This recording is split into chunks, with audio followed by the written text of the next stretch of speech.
അടുക്കളയിലേക്ക് സ്വാഗതം. അപ്പൊ ഞാനിന്ന് ഉണ്ടാക്കാൻ പോകുന്നത് നല്ല നാടനായിട്ടുള്ള ഒരു താറാവ് റോസ്റ്റ് ആണ്. അപ്പൊ താറാവ് റോസ്റ്റ് എല്ലാവരും കഴിച്ചിട്ടുണ്ടാവില്ലായിരിക്കും അല്ലേ? അപ്പൊ താറാവ് ഇഷ്ടപ്പെടുന്നവർക്കും ഇതുവരെ കഴിച്ചിട്ടില്ലാത്തവർക്കൊക്കെ ചെയ്യാൻ പറ്റുന്ന നല്ല റെസിപ്പിയാണ്. നിങ്ങൾ വേഗം തന്നെ താറാവ് വാങ്ങിച്ചിട്ട് ഈ റെസിപ്പി ഒന്ന് ചെയ്ത് നോക്കുക. എല്ലാവർക്കും തീർച്ചയായിട്ടും ഇഷ്ടപ്പെടുന്ന എനിക്ക് ഉറപ്പാണ്.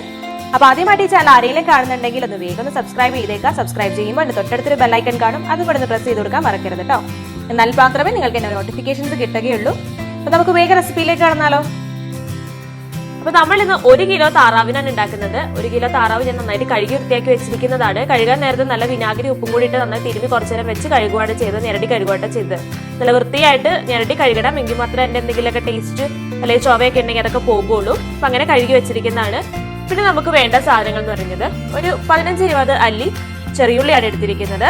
പിന്നെ ഒരു 15-20 അല്ലി ഇതുപോലെ തന്നെ വെളുത്തുള്ളി, ഒരു വലിയ കഷ്ണം ഇഞ്ചി എടുത്തിട്ടുണ്ട്. പിന്നെ ഒരു 4 പച്ചമുളക് എടുത്തിട്ടുണ്ട്. 1.5 ടേബിൾ സ്പൂണോളം കുരുമുളക് എടുത്തിട്ടുണ്ട്. കുരുമുളക് പൊടിയല്ല, മൊത്തത്തിലാണ് എടുത്തത്. ഈ 4 ചേരുവയും കൂടെ നമ്മളൊന്ന് ചതച്ചതിന് ശേഷമാണ് ചേർക്കാൻ പോകുന്നത് കേട്ടോ. പിന്നെ നമുക്ക് വേണ്ടത് കറിവേപ്പില, പിന്നെ കുറച്ച് പൊടികൾ ആവശ്യമുണ്ട്. ഗരം മസാല 1 ടീസ്പൂൺ, മുളക് പൊടി 1.5 ടീസ്പൂൺ, മഞ്ഞൾപ്പൊടി 1 ടീസ്പൂൺ.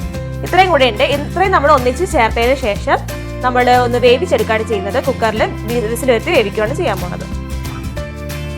നമുക്കിനി താറാവ് വേവിച്ചെടുക്കാം. അതിനുവേണ്ടി ഞാൻ കുക്കറിൽ താറാവ് ഇട്ട് വെച്ചിട്ടുണ്ട്. ഇനി നമുക്ക് ചതച്ച് വെച്ചിരിക്കുന്ന നേരത്തെ പേസ്റ്റ്, വെളുത്തുള്ളിയും ഇഞ്ചിയും അതുപോലെ തന്നെ ചെറിയുള്ളിയും പച്ചമുളകൊക്കെ കൂടെ അരച്ച് മിക്സ് ആണത്. ചതച്ചിട്ടേ ഉള്ളൂ കേട്ടോ, അരച്ചെടുത്തിട്ടില്ല. അത് ഞാൻ അതിനകത്ത് ചേർത്ത് കൊടുത്തിട്ടുണ്ട്. പിന്നെ നമ്മൾ എടുത്തു വെച്ചിരിക്കുന്ന പൊടികൾ, ആ 3 പൊടികളും കൂടി ഇടാം. അതുപോലെ തന്നെ എടുത്തു വെച്ചിരിക്കുന്ന കറിവേപ്പില്, ആവശ്യത്തിന് ഉപ്പും കൂടി ഇട്ട് കൊടുത്ത് നന്നായിട്ട് കൈകൊണ്ട് തിരുമിയതിന് ശേഷം നമുക്ക് വേവിച്ചെടുക്കാൻ പോകുന്നത്. അതുപോലെ തന്നെ നമുക്കൊരു 1/4 ഗ്ലാസ് വെള്ളം കൂടി ഇതിനകത്ത് ഒഴിച്ചെടുക്കാവുന്ന കേട്ടോ. ഒത്തിരി വെള്ളമൊന്നും ആവശ്യം വരില്ല. 1/4 ഗ്ലാസ് വെള്ളം കൂടെ ഒഴിച്ചിട്ട് നമുക്ക് വേവിച്ചെടുക്കാവുന്നതാണ്.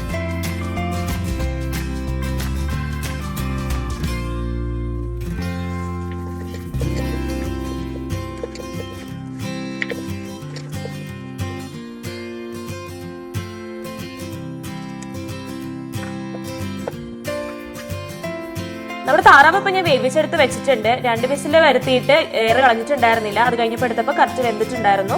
അപ്പൊ നാടൻ താറാവായതുകൊണ്ടാണ് 2 വിസിൽ വന്നത്. അപ്പൊ സാധാരണ നമ്മുടെ ഇപ്പൊ കടയിൽ കിട്ടുന്ന ബ്രോയിലർ ആയിട്ടുള്ള താറാവാണെങ്കിൽ 1 മതിയാവുന്നതാണ് എനിക്ക് തോന്നുന്നത്. ഇപ്പൊ ഫ്രോസൺ ആയിട്ടുള്ള താറാവൊക്കെ വാങ്ങിക്കാൻ കിട്ടുന്നുണ്ടല്ലോ. അപ്പൊ സാധാരണ നാടൻ താറാവ് കിട്ടുന്നില്ലാന്നുണ്ടെങ്കിൽ നിങ്ങൾ ഫ്രോസൺ താറാവൊക്കെ വാങ്ങിയിട്ട് ഉണ്ടാക്കി നോക്കൂട്ടോ. നമ്മുടെ ഗ്രേവിക്ക് വേണ്ടിയ സാധനം എന്താന്ന് നോക്കാം. ഇപ്പൊ ഞാൻ സവാളയാണ് എടുത്തിരിക്കുന്നത്. ഒരു 3 സവാള ഞാൻ നീളത്തിൽ അരിഞ്ഞു വെച്ചിട്ടുണ്ട്. മീഡിയം സവാളയാണ്. പിന്നെ തക്കാളി എടുത്തിട്ടുണ്ട്, ഒരു വലിയ തക്കാളി. പിന്നെ നമ്മൾ എടുത്തിരിക്കുന്നത് ഇഞ്ചി വെളുത്തുള്ളിയാണ്. വെളുത്തുള്ളി ഒരു 5-6 അള്ളി വെളുത്തുള്ളി എടുത്തിട്ടുണ്ട്. മുറിച്ചിട്ടൊന്നുമില്ല, മുഴത്തോടെ ഇട്ടിരിക്കുന്നത്. അതുപോലെ ഇഞ്ചി എടുത്തിട്ടുണ്ട്, നീളത്തിൽ അരിഞ്ഞു വെച്ചിട്ടുണ്ട്. ചെറിയ കഷ്ണം എടുത്ത് കേട്ടോ. പിന്നെ ഞാൻ മുളക് പൊടി കുറച്ചെടുത്തിട്ടുണ്ട്. ഒരു 1/2 ടീസ്പൂണോളം മുളക് പൊടി എടുത്തിട്ടുള്ളൂ. ഇനി നല്ല എരിവ് ഓൾറെഡി ഉണ്ട് ഇപ്പൊ തന്നെ. പിന്നെ കുറച്ച് മല്ലിപ്പൊടി എടുത്തിട്ടുണ്ട്. 1.5 ടീസ്പൂണോളം മല്ലിപ്പൊടി എടുത്തിട്ടുണ്ട്. പിന്നെ നമുക്ക് വേണ്ട തേങ്ങാക്കൊത്താണ്. തേങ്ങാക്കൊത്ത് ഉള്ളവർ ഇടുക കേട്ടോ, നല്ല ടേസ്റ്റ് ആയിരിക്കും തേങ്ങാക്കൊത്ത് ഇട്ടിട്ടുണ്ടെങ്കിൽ. പിന്നെ നമുക്ക് കുറച്ച് നാരങ്ങ നീരിന്റെ ആവശ്യമുണ്ട്. പിന്നെ ആവശ്യത്തിന് ഉപ്പും. ഇനി നമുക്കുള്ള ഗ്രേവിക്ക് വേണ്ടിയുള്ള ഉപ്പ് മാത്രം മതിയാവും. ഇതിനുള്ള ആവശ്യത്തിനുള്ള ഉപ്പ് ഞാൻ നേരത്തെ ഇട്ടിട്ടുണ്ട്. ഇനി നമ്മുടെ കയ്യിൽ മല്ലിപ്പൊടി ഉണ്ടെങ്കിൽ അതിന്റെ കറിവേപ്പില് ആവശ്യത്തിന് ഇടുക കേട്ടോ. ഇനി നമുക്ക് ഈ വേവിച്ച് വെച്ചിരിക്കുന്ന ഗ്രേവിയിൽ നിന്ന് കഷ്ണങ്ങൾ മാത്രം എടുത്തിട്ട് ഒന്ന് വറുത്തെടുക്കേണ്ടതുണ്ട്. അപ്പൊ നിങ്ങൾക്ക് ഷാലോ ഫ്രൈ ചെയ്യാൻ ഇഷ്ടമെങ്കിൽ ഷാലോ ഫ്രൈ ചെയ്യാൻ, കുറച്ച് എണ്ണ മാത്രം ഒഴിച്ചിട്ട്.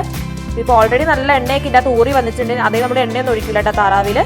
അപ്പൊ നമ്മൾ ഇനി വറുത്തെടുക്കാൻ വേഗം കേട്ടോ. ഇനി നമുക്ക് ഉള്ളി വാട്ടിയെടുക്കാം. അപ്പൊ അതിന് വേണ്ടിയിട്ട് ഞാൻ ഒരു മൺചട്ടിയാണ് വെച്ചിരിക്കുന്നത്. അപ്പൊ ചൂടായിട്ടുണ്ട്. ഞാൻ അതിൻ്റെ അകത്തേക്ക് എണ്ണ ഒഴിച്ചു കൊടുക്കുന്നുണ്ട്. ഈ എണ്ണ എന്ന് പറയുന്നത് നമ്മൾ താറാവ് വേവിച്ചപ്പോൾ വന്നിട്ടുള്ള ഒരു എണ്ണ ഉണ്ടല്ലോ, ആ എണ്ണ തന്നെയാണ് ഞാൻ അതിൻ്റെ അകത്തേക്ക് ഒഴിച്ചിട്ടുള്ളത്. വേറെ സെപ്പറേറ്റ് എണ്ണയൊന്നും ഒഴിച്ചിട്ടില്ല. അപ്പൊ അത്രയും എണ്ണ കുറച്ച് കിട്ടുമല്ലോ. അപ്പൊ നമുക്കിനി ഇതിൻ്റെ അകത്തേക്ക് വേഗം സവാള ഇട്ട് കൊടുക്കാം. ഇനി സവാള ഇട്ട് നന്നായിട്ടൊന്ന് വാട്ടിയെടുക്കണം കേട്ടോ.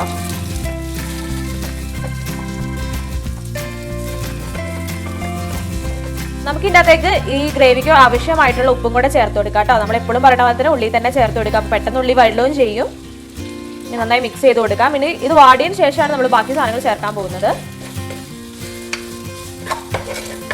ഇതിപ്പോൾ ഉള്ളി വാടി തുടങ്ങിയിട്ട് ഒരു പകുതി വാടലായിട്ടുണ്ട്. ഇനി നമുക്ക് ഇതിൻ്റെ അകത്തേക്ക് നമ്മൾ മുറിച്ച് വെച്ചിരിക്കുന്ന തക്കാളി ചേർത്ത് കൊടുക്കാവുന്നതാണ്. അതുപോലെ തന്നെ നമ്മൾ എടുത്തു വെച്ചിരിക്കുന്ന ഇഞ്ചിയും വെളുത്തുള്ളിയും ഇട്ട് കൊടുക്കാം. ഇനി നന്നായിട്ട് മിക്സ് ചെയ്യാൻ നിങ്ങൾക്ക് വേണമെങ്കിൽ ഒന്ന് ചതച്ചിട്ടിടാം കേട്ടോ. ഞാൻ ചതയ്ക്കുന്നില്ല, വെറുതെ ഇടുന്നതേ ഉള്ളൂ. ഇനി നന്നായി മിക്സ് ചെയ്തതിനു ശേഷം നമ്മൾ എടുത്തു വെച്ചിരിക്കുന്ന തേങ്ങാക്കൊത്തും കൂടി ഇതിൽ ചേർത്ത് കൊടുക്കാവുന്നതാണ്. നമ്മൾ ഇനി എല്ലാ സാധനങ്ങളും കൂടെ ചേർത്ത് കൊടുക്കുന്നുണ്ട്. അതുപോലെ നമ്മൾ എടുത്തു വെച്ചിരിക്കുന്ന പൊടികൾ ഇട്ട് കൊടുക്കാം കേട്ടോ. നമ്മൾ മല്ലിപ്പൊടിയും മുളക് പൊടി എടുത്ത് വെച്ചിട്ടുണ്ടായിരുന്നു, അതുകൂടെ ചേർത്ത് കൊടുക്കുന്നുണ്ട്. നന്നായിട്ട് നമുക്ക് ഇളക്കി ഇനി നന്നായിട്ട് വാടുന്ന വരെ നമുക്ക് വെയിറ്റ് ചെയ്യാം. ഇനി താറാവ് നമുക്കൊന്ന് ഫ്രൈ ചെയ്തെടുക്കാം. അതിനുവേണ്ടി ഒരു പാൻ വെച്ചിട്ടുണ്ട്, അതിനകത്തേക്ക് എണ്ണ ഒഴിച്ച് കൊടുത്തിട്ടുണ്ട്. ഇനി നമുക്ക് ഊറ്റി വെച്ചിരിക്കുന്ന താറാവ് ഓരോ കഷ്ണങ്ങളാക്കി ഇട്ട് കൊടുക്കാം.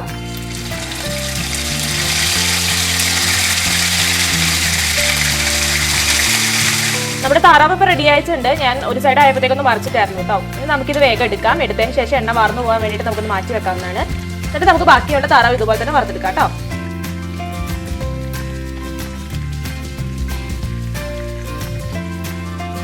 നമ്മുടെ ഉള്ളി ഇപ്പൊ നന്നായിട്ട് വാടി വന്നിട്ടുണ്ട്. നന്നായി വാടിയതിനു ശേഷം മാത്രം നമ്മൾ നേരത്തെ എടുത്ത് വെച്ചിരുന്ന ഗ്രേവി ഉണ്ടല്ലോ, നമ്മൾ വേവിച്ചെടുത്ത് വെച്ചിരിക്കുന്ന ഗ്രേവി, ആ ഗ്രേവി നമുക്ക് ഇതിനകത്തേക്ക് ഒഴിച്ചു കൊടുക്കാം. ഉള്ളി നന്നായി വാടിയതിനു ശേഷം മാത്രം ഒഴിക്കാവുള്ളൂ, അല്ലെങ്കിൽ ഉള്ളി വല്ലാതെ കടിക്കാനുള്ള ചാൻസ് ഉണ്ട്. അപ്പൊ അതിനുശേഷം നമ്മൾ ഇത് ഒഴിച്ചു കൊടുക്കുക. എന്നിട്ട് നന്നായി മിക്സ് ചെയ്യുക. അപ്പൊ ഇതെല്ലാം ചെയ്യുമ്പോൾ നമ്മൾ സിമ്മിൽ വെക്കാൻ ശ്രദ്ധിക്കുക, അല്ലെങ്കിൽ കൂട്ടി വെച്ചിട്ടുണ്ടെങ്കിൽ പെട്ടെന്ന് കരിഞ്ഞു പോകാനുള്ള ചാൻസ് ഒക്കെ ഉണ്ടാകും കേട്ടോ. സിമ്മിൽ വെച്ച് തന്നെ ചെയ്യാൻ ശ്രദ്ധിക്കണേ. ഇതിൻ്റെ അകത്തേക്ക് ഞാൻ ആ കുക്കർ കഴുകിയിട്ട് കുറച്ച് വെള്ളം കൂടെ ഒഴിച്ചു കൊടുത്തിട്ടുണ്ട്. ആ വെള്ളം നല്ല ചൂടുവെള്ളം ആട്ടോ ഒഴിച്ചു കൊടുത്തത്. അപ്പൊ ചൂടുവെള്ളം തന്നെ ഒഴിക്കാൻ എപ്പോഴും ശ്രദ്ധിക്കുക. ഇനി നമുക്ക് ഇതിൻ്റെ അകത്തേക്ക് കുറച്ച് മല്ലിയിലയും കൂടെ ചേർത്ത് കൊടുക്കാം. മല്ലിയില ഉള്ളവരാണെങ്കിൽ ചേർത്ത് കൊടുക്കാം, നല്ലൊരു ഫ്ലേവർ തരും മല്ലിയില ഇടുമ്പോൾ കേട്ടോ. അപ്പൊ ഞാനിപ്പോൾ ചേർത്ത് കൊടുത്തിട്ടുണ്ട്. ഇനി നമുക്ക് നന്നായിട്ട് വറ്റിച്ചെടുക്കണം. വറ്റിച്ചെടുത്തതിന് ശേഷമാണ് നമ്മൾ വറുത്ത് വെച്ചിരിക്കുന്ന താറാവ് ഇതിലേക്ക് ചേർത്ത് കൊടുക്കാൻ പോകുന്നത്. അപ്പോഴല്ലേ നല്ല റോസ്റ്റ് ആയിട്ട് വരിക. എന്നിട്ട് ഈ സമയത്ത് നമ്മൾ ഉപ്പൊക്കെ ഒന്ന് നോക്കി വെക്കണം. നമ്മുടെ ഗ്രേവി ഇപ്പൊ കുറുകി വന്നിട്ടുണ്ട്. ഞാൻ ഒത്തിരി വറ്റിക്കുന്നില്ല, അത് കാരണം തന്നെ ഒരു ഗ്രേവി പരുവത്തിലാണ് ഇപ്പൊ ഇരിക്കുന്നത്. ഇനി നമുക്ക് ഇതിനകത്തേക്ക് വറുത്ത് വെച്ചിരിക്കുന്ന താറാവിട്ട് കൊടുക്കാവുന്നതാണ് കേട്ടോ. ഇനി അത് ഇട്ട് കഴിഞ്ഞതിന് ശേഷം നമുക്ക് നന്നായി ഇളക്കി യോജിപ്പിക്കുക. ഇനി ഇതിൻ്റെ അകത്തേക്ക് ഞാൻ കുറച്ച് നാരങ്ങാനീരും കൂടെ ചേർത്ത് കൊടുക്കുന്നുണ്ട്. നിങ്ങളുടെ തക്കാളിന്റെ പുളി അനുസരിച്ച് വേണം നാരങ്ങാനീര് ഒഴിക്കാൻ. ഇതിപ്പോൾ ഞാൻ 1 ടേബിൾ സ്പൂണോളം നാരങ്ങാനീര് ഒഴിച്ചിട്ടുണ്ട്. തക്കാളിക്ക് പുളി ഉണ്ടെങ്കിൽ 1 ടീസ്പൂൺ ഒഴിച്ചാൽ മതിയാവും കേട്ടോ. നന്നായി മിക്സ് ചെയ്യുക. മിക്സ് ചെയ്തതിന് ശേഷം നല്ല ലോ ഫ്ലെയിമിൽ നമുക്ക് കുറച്ച് നേരം മൂടി വെക്കാവുന്നതാണ്. അപ്പോൾ ശരിക്കും ആ ടേസ്റ്റ് എല്ലാം ഇറച്ചിയിലൊക്കെ നന്നായി പിടിച്ച് വരാൻ വേണ്ടിയിട്ടാണ് ഞാൻ കുറച്ച് നേരം വെക്കുന്നത്.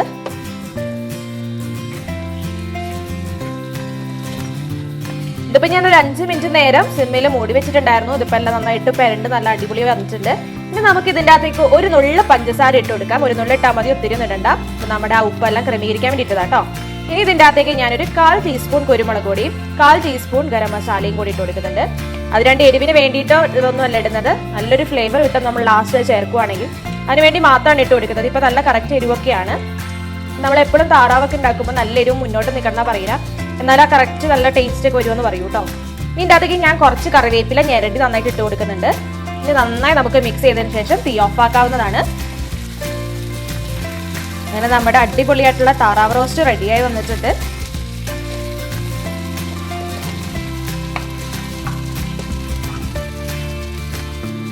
അപ്പൊ നമ്മുടെ കിടിലനായിട്ട് വരട്ടിയെടുത്ത താറാവ് റോസ്റ്റ് റെഡി ആയിട്ടുണ്ട്. അപ്പൊ വേഗം തന്നെ എല്ലാവരും പോയി ചെയ്ത് നോക്കുക.